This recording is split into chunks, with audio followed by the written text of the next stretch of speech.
Hey everybody, Rochelle Captain back here with Connecting Cultures. Erin Rosales. We wanted to continue some conversations with you. Not often that we're able to get together and just kind of hash things out and talk.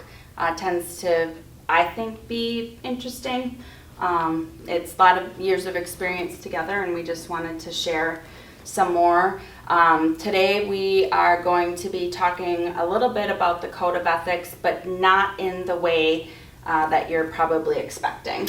Yeah, so the Code of Ethics, has the breakdown of all the different tenets, and so there will be time and space to talk about, the different tenets that are, canons, whatever you like to call them.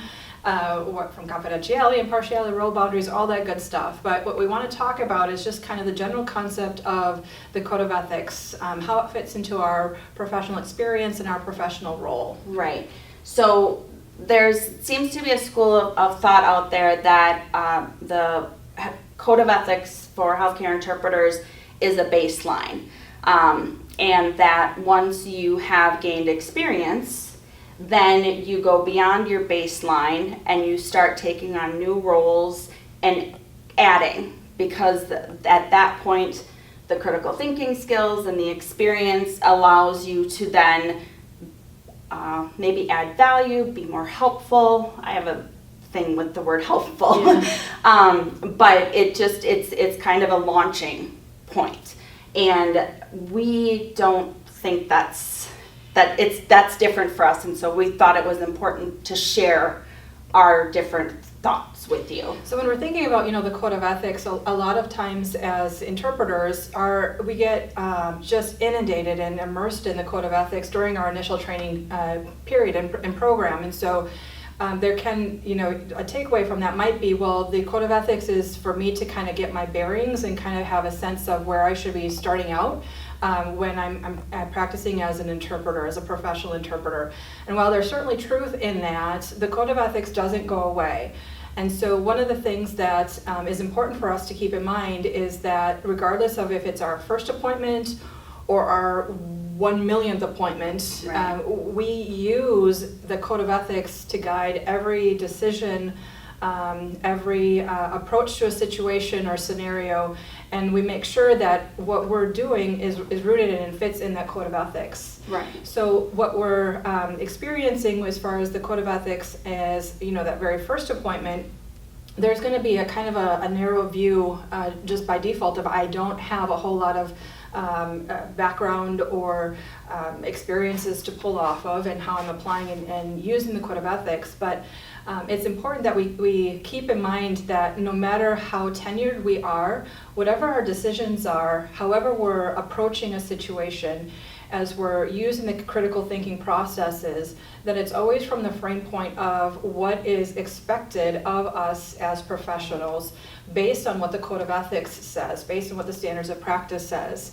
And so one of the potential dangers as you move further away from your initial training program is you don't revisit the Code of Ethics, and so you think, I've got it, I know what I'm doing, I'm following the Code of Ethics, and you keep on kind of doing your own thing, and without realizing it, your own thing, which started out maybe and hopefully pretty locked into the Code of Ethics and professional practice, then starts deviating. Yeah. And so all of a sudden you've kind of become apart from the Code of Ethics. Sometimes, there are challenging decisions that interpreters need to make. Absolutely. And there are times when there's truly an ethical dilemma where this tenet kind of bumps up against this tenet, and so which one do I go with, or how do I frame my decision? And reasonable people can come up with different responses. I should rephrase that. Reasonable, critical thinking people, professional people can come up with different ways to respond to or approach the same or similar situation. And even though they're different responses to a same or similar situation, they can both be compliant with or adhering to upholding the standards of professional practice for interpreters. And so as we get more not only experience, the time and whatnot is an important component, but the greater critical thinking, the more expertise that we have as interpreters in the field, the better we are at working within the code, the framework of the code of ethics, but in a more complex way, in a more complex scenario. Right. So that's the thing to always keep in mind, is that it's never, well, I used the code of ethics when I started out, but now that I got that figured out, I'm able to see where I can do things outside of or beyond the scope of the code of ethics. It's not a starting point, it's there with us for the duration of our career. Right. And so there's a couple of things that pop into my mind when we're talking about this. One is experience. So what qualifies us in that frame of mind when we start to go beyond the code of ethics? Is it 50 appointments? Is it 75? Is it having the initial training? Is it being certified? Is it how many areas you've worked in? Really, what would even qualify as having enough experience to use code of ethics as a springboard into other things? And so when we look at that frame of mind, also, we work, all of our staff here are full-time. So we work only in healthcare 24/7. And so after I just had this experience with a lot of our team, and it was really fun. We have our initial training, and you're introduced to code of ethics, and it kind of is all there. But then over time, you're in the field, and you get to know, especially in environments where you're working a lot. So you get to know the patients, you get to know the providers, you get to know everybody by name. And so it seems as though you're integrating and you're part of their team.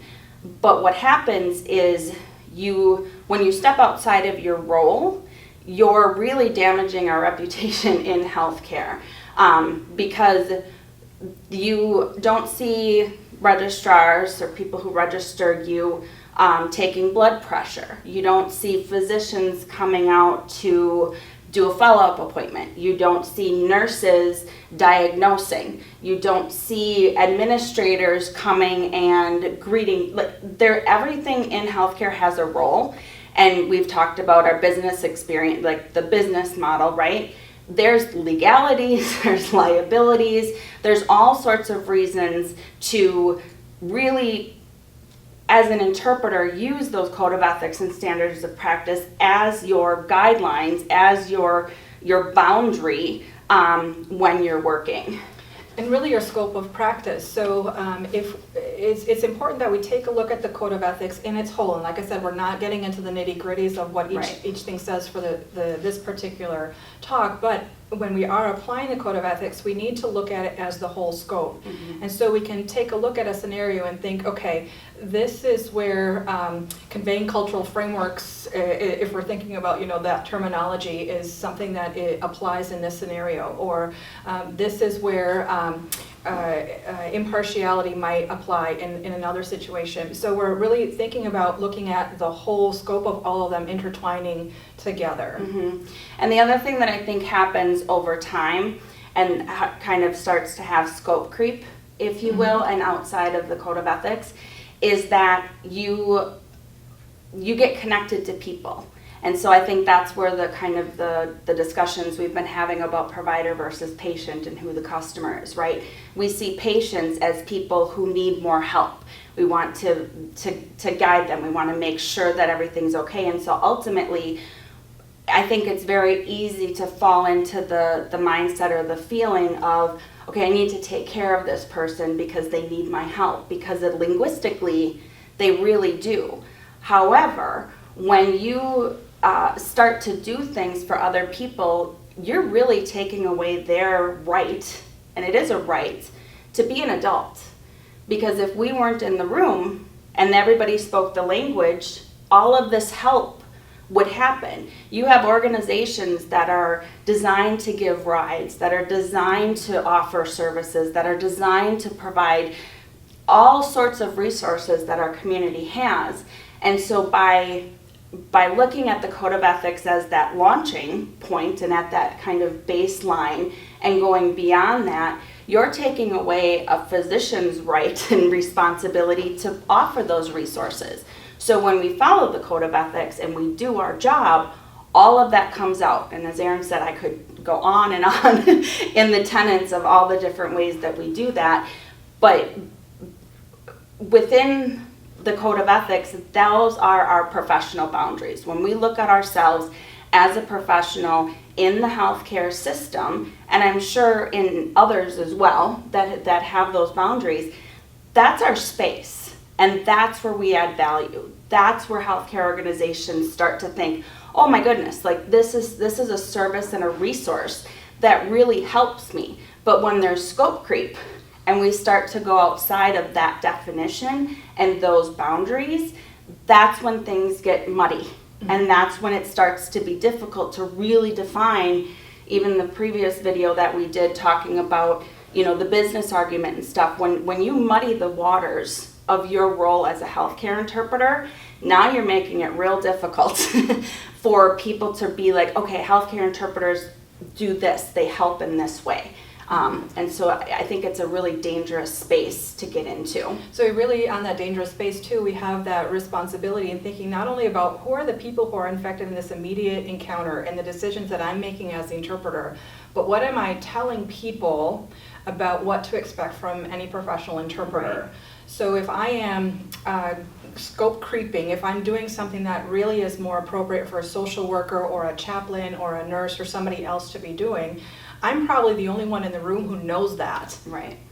Everyone else in the room, the patients, providers, family members, are maybe thinking, oh, that's just what healthcare interpreters do. Yeah. So when an interpreter colleague of mine, who I've probably never met, comes into that, a follow-up appointment for the same people, the same scenario, and now it's different with that interpreter, I've kind of set that other interpreter up to well, not necessarily for failure, but at least for some confusion, or to have to trailblaze or have to reteach, how to interact or what to expect with an interpreter. Right. So we really need to think about, part of the reason why I am adhering to the code of ethics is because it's not just about me, it's about my entire profession and what I'm showing people about what to expect. Right, and that's how we bring the new generation in. That's how we bring, as practicing interpreters, people want to come into our field, but it makes it really difficult for them to do when everybody's doing it differently. And so that's really important to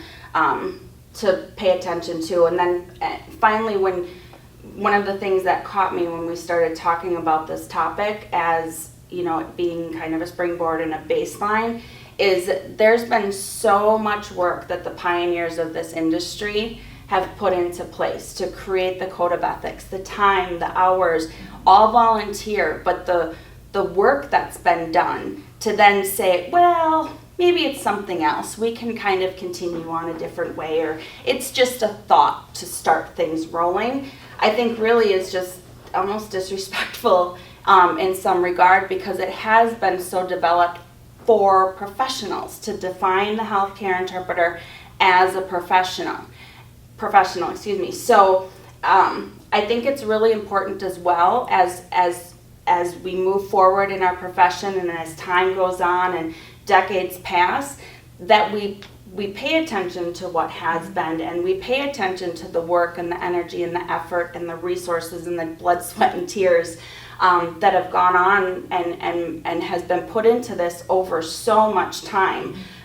Because it was, no man's land, and it's still, we're still developing, but we're so lucky and we're so fortunate, especially getting in now and future times, that work has been established. So when people are new into the industry and, well, how do I do things, or, what's my guide, or, what can I do? Those code of ethics are it. And I'm just going to pop this in because I think I tend to tangent and run around, but one of the things that I think is really important is when we have our team come in who are doing healthcare 8, 9, 10, 12 hours a day, 5 days a week or more, and they come in with a question, all of their situations are answered within the boundaries of the code of ethics.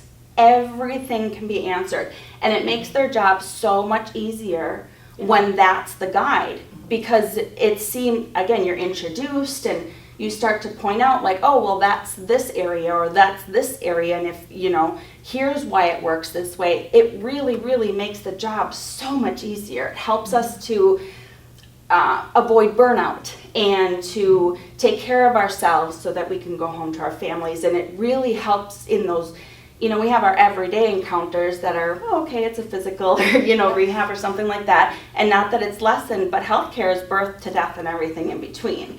And when you can follow the code of ethics as your guide, as your boundary, as your role, everything, whether you've just started or you've been doing it for decades, everything makes sense. And so for us, the code of ethics doesn't go away in your responsibilities and in your profession ever. And we need to understand our role as healthcare interpreters so that we can support other people's role within the healthcare profession as well. Yep, and as healthcare interpreters, there's a broad view as to what we can do ethically and within our scope. So it's really not limiting, it's kind of liberating, really, Right. because a couple of thoughts that come to mind for me and things that I'll share with especially new interpreters coming in and when thinking about the code of ethics is it's really nice when the code of ethics aligns with the way that I think. Right. But it is reassuring to know that I'm not doing this because I, Erin Rosales, think it's the right thing to do. I'm doing this because this is what the profession says that I ought to do or I have to do, which kind of leads to the other way that I view the code of ethics and standards of practice, and that's that the code of ethics kind of does two things. One, it's my best friend keeping me out of hot water, Right. preventing me from trying to be that social worker, trying to be that problem solver, trying to be something that I'm really not skilled or capable to do.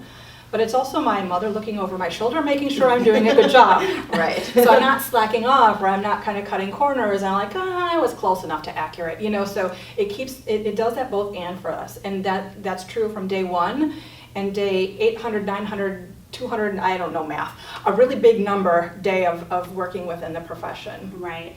So as you can see, code of ethics is a pretty big deal for us. So as you're wondering, what do I do? How do I develop? Where do I go? Whether it's day one or year 25, continuing to look at the code of ethics and take your situations that you've been in and that you work in, and even the tough ones, because those are the ones that they're not cut and dry, and bring them back and figure out, okay, this was the situation, how do I apply the code of ethics to this? And like Erin said, it just reassures, it relaxes, talk with your colleagues, with your colleagues, because we're, Manager, if you Yeah, can. manager, Sometimes somebody. Managers don't always understand the role of the interpreters. Right. But that's really the guiding force for our profession. And if we're going to keep moving it forward, we're going to keep building it up. We're going to keep it sustainable. Code of ethics that's the definition of healthcare interpreting. Yeah. So keep it close to your heart and to your practice. And a sincere shout out to all the folks, as Rochelle mentioned, those pioneers who did all of the work to make it possible for us to have standards of practice and code of ethics that guide the work that we do day in and day out. absolutely. So thanks guys for watching. Be sure to subscribe, follow us on social media, and have a great day. See you next time.